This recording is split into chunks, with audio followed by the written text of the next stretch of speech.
आरव घरी आला. खूप खुश होता. त्याला चित्रपटाचे कथानक खूपच आवडले होते. तो आल्या आल्या आदितीला म्हणाला, "आदिती, मला कथानक खूपच आवडले आहे. मी चित्रपटाला होकार दिला आहे. दिग्दर्शक नवीन आहे त्यामुळे पैसे जास्त मिळणार नाहीत. पण माझ्या अभिनयाला खूपच वाव आहे. आणि त्यांनी मला शब्द दिला आहे की जर अपेक्षेपेक्षा जास्त चित्रपट चालला तर आम्ही तुला पैसे वाढवून देऊ. पण तू अभिनयाची चुणूक दाखवली पाहिजे." आरव खूप खुश होता. त्याचा रस्ता त्याला मिळाला होता. आरवने आदितीचा रिझल्ट ऐकला तर आनंदाने उडीच मारली आणि म्हणाला, "वाव आदिती, तू तर खूपच ग्रेट निघालीस. माझ्या करिअरसोबत तुझंही करिअर घडवलं. मी तुला कितीही वेळा थँक्यू म्हणालो तरी ते कमीच असेल. तू मला आयुष्यातील खूप मोठी संधी दिली आहे. तू खरोखरच माझी अर्धांगिनी आहेस." आज आरव आनंदी होता. आरव आणि आदितीने घरी फोन करून दोघांचीही आनंदाची बातमी सांगितली. दोघांचेही आई-वडील एकदम खुश झाले. आरव आदितीला म्हणाला, "आदिती, मला आता नोकरी सोडावी लागेल. 6 ते 8 महिन्यात हा चित्रपट तयार होईल. पण शूटिंगला जास्त वेळ द्यावा लागेल. त्यामुळे मला ही नोकरी सोडावी लागेल." "काहीच हरकत नाही आरव. मला माझ्या प्रिन्सिपल सरांनी सांगितले आहे की तुम्ही BEd झाले की मोठ्या वर्गाला शिकवू शकता. मग माझा पगारही वाढेल. मी घरखर्च भागवू शकेन." आदितीला आज खूप मोठं झाल्यासारखं वाटलं. पण आरवचे स्वप्न आता शेवटच्या टप्प्यावर आले होते. आरवने दुसऱ्या दिवशी ऑफिसला जाताना आदितीला विचारले, "आदिती, मी बरोबर करत आहे ना? नोकरी सोडणं खूप मोठी जोखीम वाटत आहे. दिग्दर्शक पण नवीन आहे. काय करू काही कळत नाही." "हे बघ आरव, तुला तुझं स्वप्न पूर्ण करायचे असेल तर जोखीम घ्यावीच लागेल. आणि नोकरी सोडल्याशिवाय तू पूर्ण वेळ देऊ शकत नाही. म्हणून तुला ही जोखीम घेणं गरजेचं आहे," आदिती म्हणाली. आदितीशी बोललं की आरवची हिंमत वाढायची. आरवने ऑफिसमध्ये जाऊन सरांना नोकरी सोडण्याविषयी सांगायचं ठरवलं. आज आदिती शाळेत जाऊन प्रिन्सिपल सरांना भेटली. त्यांनी आदितीचे अभिनंदन करून मोठ्या वर्गाला शिकवण्याचे अपॉइंटमेंट लेटर दिले. आरव ऑफिसमध्ये गेल्यावर सरांना भेटला आणि नोकरी सोडण्याविषयी सांगितले. "घरी काही प्रॉब्लेम आहे का? अचानक नोकरी का सोडत आहे मिस्टर आरव?" सर म्हणाले, "मी चित्रपटात अभिनय करायची संधी खूप वर्षापासून शोधत होतो सर. आता ती संधी मला मिळाली आहे आणि त्यामुळे मला ही नोकरी सोडावी लागत आहे." आरव म्हणाला, "पण तुम्ही नोकरीमधली स्थिरता सोडून चित्रपटसारख्या क्षेत्रात काम का करत आहेत? तिथे फक्त प्रसिद्धी मिळते पण पैसा स्थिर नसतो." सर आरवला म्हणाले, "सर, प्रत्येक माणूस कुटुंबासाठी कमावतो. पण अशी किती जण असतील की आपल्या आवडीच्या क्षेत्रात त्यांना करिअर करायची संधी मिळाली आहे? मला वाटते खूप कमी जण असतील अशी की आवड आणि नोकरीचं ठिकाण एक असेल. मला केवळ एक संधी मिळाली आहे. त्यामुळे मला ती संधी सोडायची नाही. आणि सर, मी तिकडे जर यशस्वी झालो नाही तर नक्कीच परत एकदा तुमची कंपनी जॉईन करेन." आरव म्हणाला, "okay mister Aarav, all the best." Sir म्हणाले. आरवला 1 महिन्यानंतर ऑफिस सोडता येणार होते. आरव आणि आदितीने आज एक खूप मोठा टप्पा पार पाडला होता. आरवने नोकरी सोडून चित्रपटात काम करण्याचा आणि आदितीने BEd करण्याचा. आरवने 1 महिना पूर्ण करून नोकरी बंद केली व पूर्ण वेळ शूटिंगसाठी जाऊ लागला. पण ते नवीन दिग्दर्शक असल्याने कॉन्ट्रॅक्ट अजूनही केले नव्हते. आदिती आरवला म्हणायची, "आरव, अजून कसे कॉन्ट्रॅक्ट केले नाही? तू दिग्दर्शकाला बोलून बघ ना." पण आरवला खूप विश्वास होता. तो म्हणायचा, "अगं करेल ना, सध्या वेळ मिळत नाही. सर्वजण शूटिंगमध्ये बिझी आहोत. त्यामुळे उशीर होत आहे, बाकी काही नाही." आदितीच्या मनात भीती असायची कारण तिनं पूर्ण घरात पुढाकार घेऊन आरवला या क्षेत्रात संधी दिली होती. तिला खूप जबाबदारी वाटायची. सासू-सासरे पण तिला फोन करून विचारायचे, "आरव खुश आहे ना? तू पूर्ण जबाबदारी घेतली आहेस, लक्ष ठेव." आरवच्या चित्रपटाच्या शूटिंगला 3 महिने झाले. बरंच शूटिंग झालं होतं.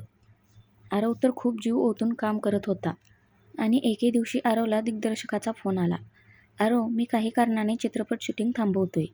नंतर जेव्हा सुरू करेन तेव्हा तुमच्याशी संपर्क साधेन. थँक्यू." आरवला तर काही कळेना.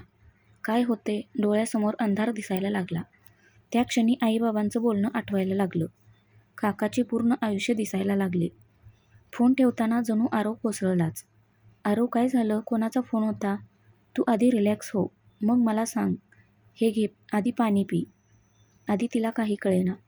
आरवने गटागटा पाणी पिले आणि मग आदितीला सगळं सांगितलं. आदितीलाही खूप धक्का बसला होता.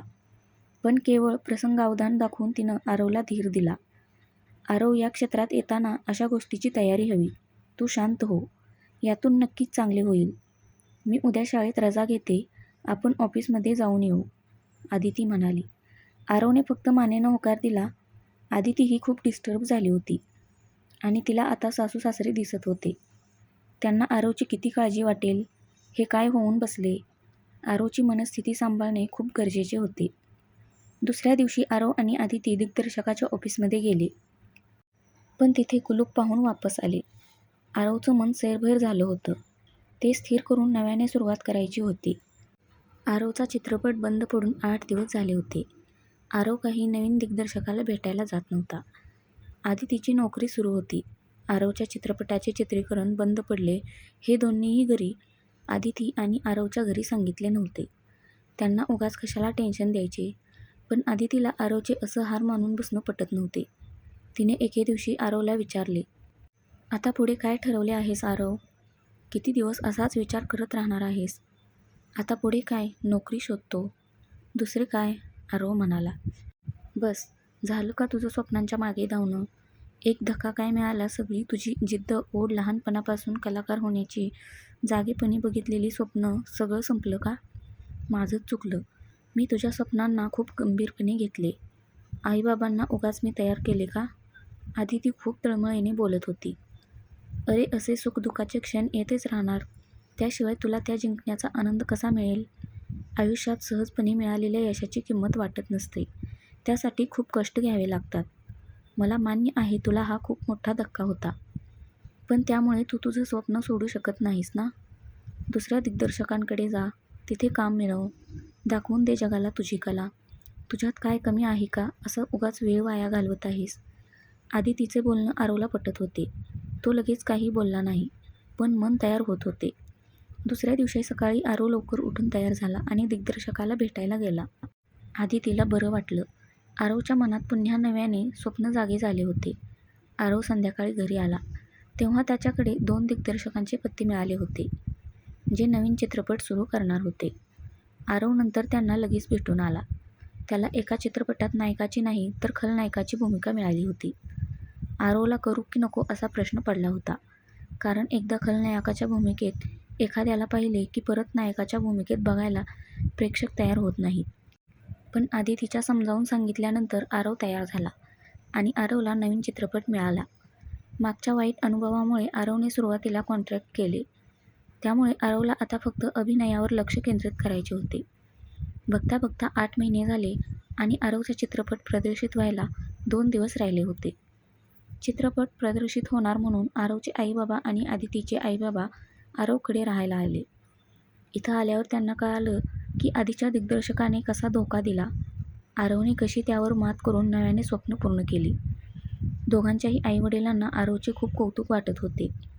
आज चित्रपट प्रदर्शित झाला होता आणि पुढच्या 8 दिवसात बॉक्स ऑफिसवर तो प्रचंड लोकप्रिय झाला आणि प्रेक्षकांना खलनायकाच्या भूमिकेत असणारा आरव खूप आवडला.